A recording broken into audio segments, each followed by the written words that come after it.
So we continue doing this. The next part is the lights. Excuse me for that.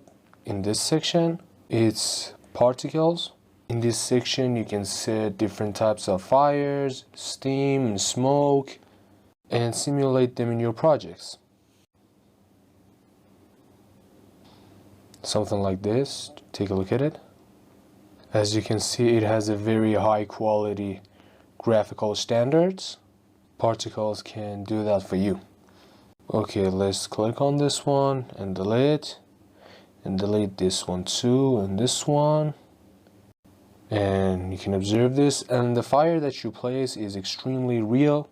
And let's just zoom in, and when we move our fire, you can see it is not moving artificially.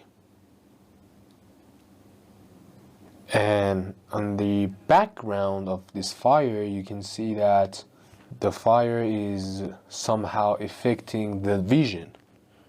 And when you see the reflection of those images, it's one of the bugs in the software. That's not usually the thing.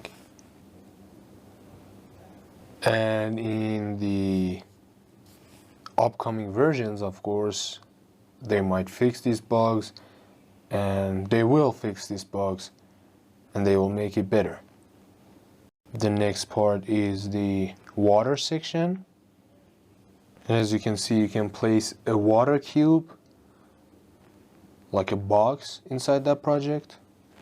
And we choose the scale and we make it like this. Then by moving it, we bring it down. Or we can place it like a cylinder, water cylinder. And in the next section, we have the sound parts. You can add sounds to your project, like this one, people sound, and some sounds which exist in the nature, and of course urban sounds. You can choose among these sounds for your project.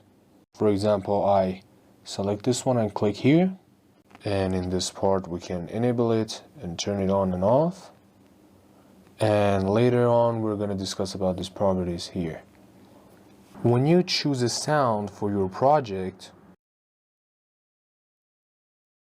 these sounds will be played, and they might be a bit annoying in the project making process, so you can come to this edit section, in this section preferences or control P, and in this window appearance, and you can turn off and turn on the sound section.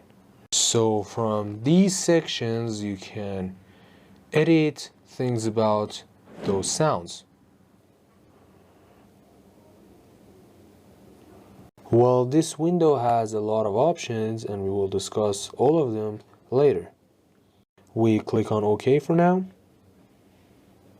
So in this section we have the access to different sounds. We come to object section again, and the next section is doors, which they have interesting features. There are prepared doors, and you can place them in your project. If you have worked with Unreal software, there is a blueprint which you can code for the doors. For example, we set this on walk here, and in a walking position, let's put the speed on that.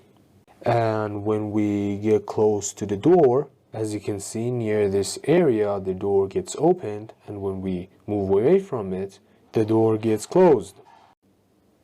And as you can see, we have some preset doors here. And there are different settings and options here. We will discuss them later. Here we can change the type of the door. We can also change the handle. And here we can change the frames and different features of it. Something like this. And this is extraordinary. Let's just check it again. You see that? Okay. And this is the library for the object sections, and that's how we can put some objects in that environment. Let's just go back, or we open up this sample file, and in the next section we are going to discuss the lighting and its details and its different items.